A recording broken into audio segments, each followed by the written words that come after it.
The Donald makes the decision. Trump goes all in on a run for the White House. This is Special Report.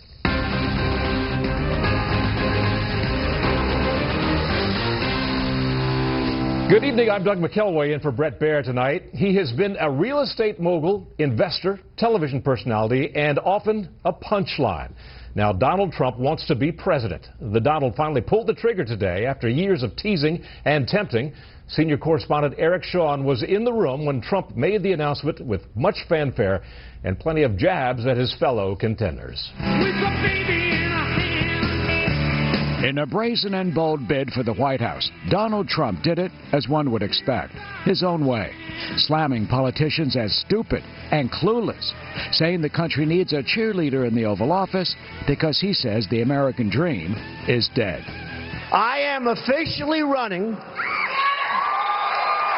for President of the United States, and we are going to make our country great again.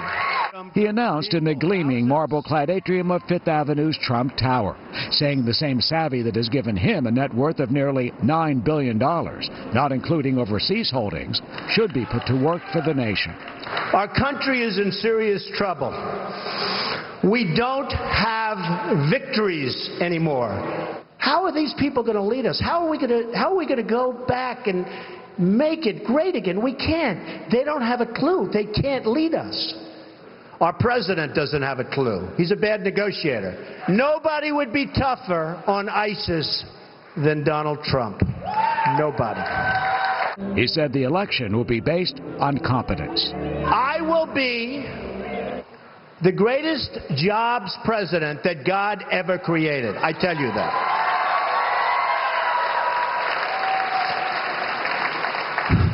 I'll bring back our jobs from China, from Mexico, from Japan, from so many places.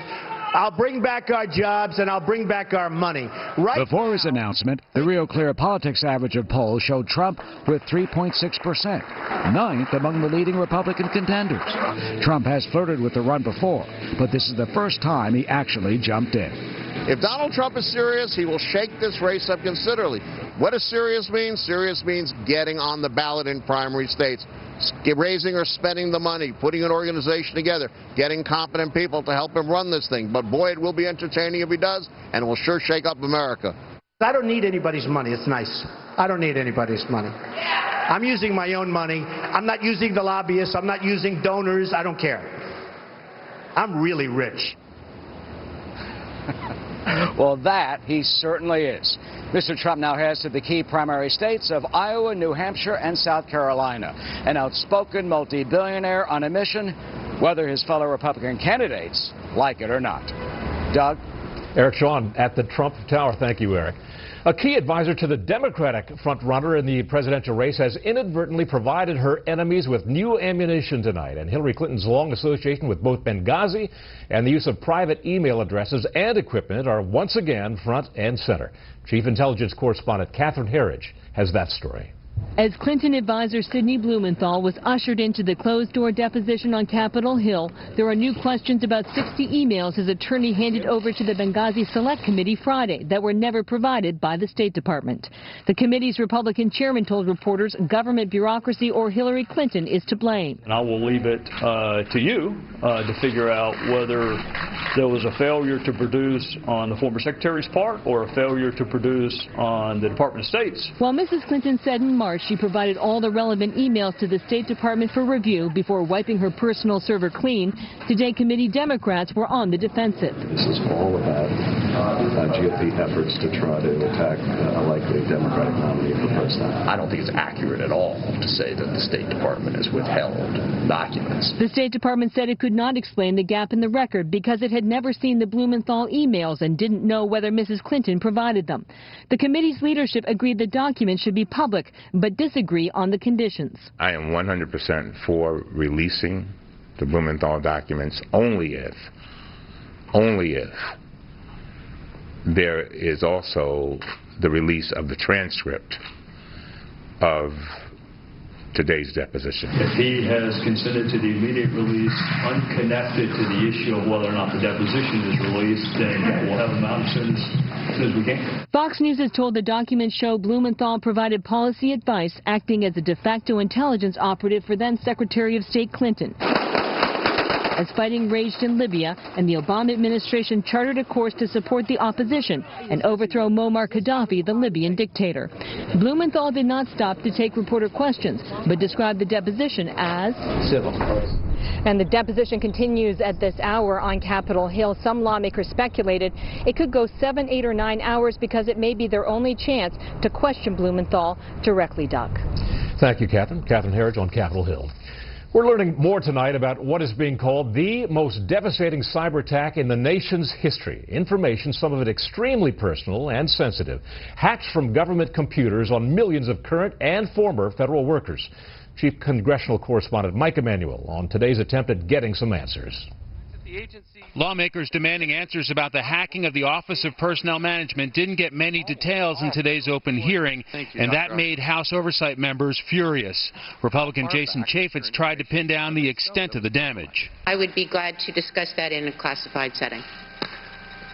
Does it include contractor information? Again, I would be glad to discuss that in a classified setting. There's nothing classified as to what information this includes. Chaffetz also asked why the very personal information wasn't encrypted and was told aging computer systems couldn't handle it. Democrats didn't like what they heard either. I wish that you were as strenuous and hardworking at keeping information out of the hands of hackers as you are keeping information out of the hands of Congress. At least 4.2 million government employees had their personal information compromised, and perhaps millions more in a new kind of warfare.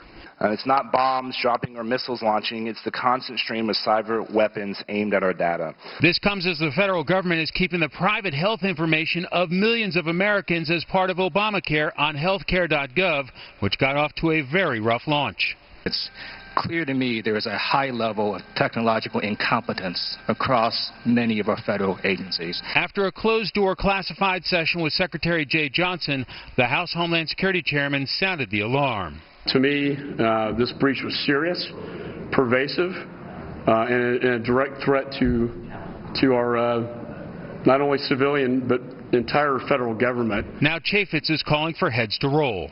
If we want different results, it's going to be time for the Office of Personnel Management Director as well as the CIO to step down. It's time for them to go. The House Homeland Security Chairman says anybody across the federal government who has filled out a security clearance form has potentially had their information breached as well. Doug? Mike Emanuel in the Russell Rotunda. Thank you, Mike. An Egyptian court has confirmed the death sentence of ousted Islamist President Mohamed Morsi. He and several others were convicted over the mass 2011 prison break that eventually brought him to power. Now, the ruling will be reviewed by the country's highest appeals court now. Morsi is already serving a 20-year sentence on other charges. And tonight, Kurdish fighters, helped by U.S.-led coalition air support, are in control of the Syrian border town of Tal Abyad, dealing a major blow to ISIS terrorists. The move cuts off a vital supply line to the group's self-proclaimed capital of Raqqa. ISIS had been in control of Tal Abyad for more than a year.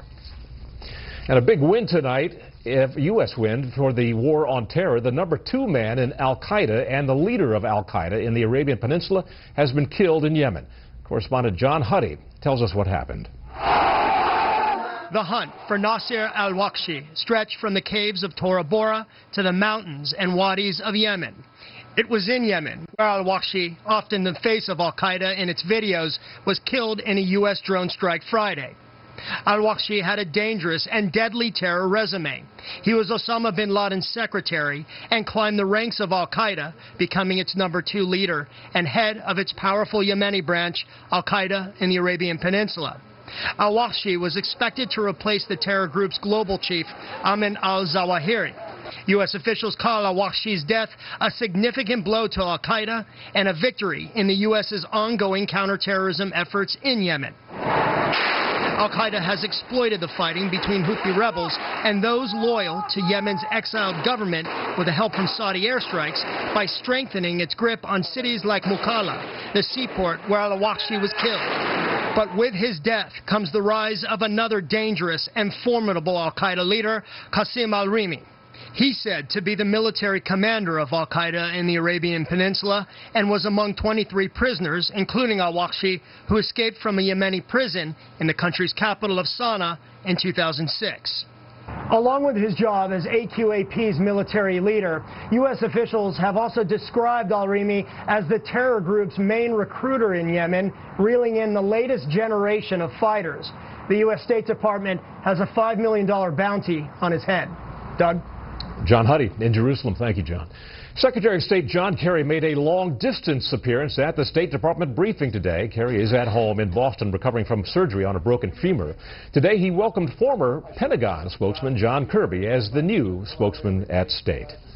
Coming up next, Hillary Clinton puts more political daylight between herself and President Obama. But first, here's what some of our Fox affiliates around the country are covering tonight. Fox 2 in San Francisco with 6 dead and 7 seriously injured in the collapse of a 4th-floor balcony at an apartment complex in Berkeley. It happened during a 21st birthday party. At least 5 of those killed are said to be Irish students in the U.S. on temporary visas. Fox 26 in Houston, where all eyes are on Tropical Storm Bill. It made landfall early today. In Galveston, many streets are completely flooded. That storm expected to bring up to 9 inches of rain over the next several days.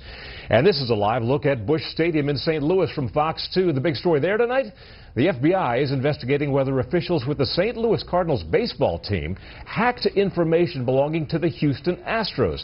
This could be the first known instance of cyber espionage in pro sports. The Astros general manager is a former executive with the Cardinals. And that's tonight's live look outside the Beltway from Special Report. We'll be right back.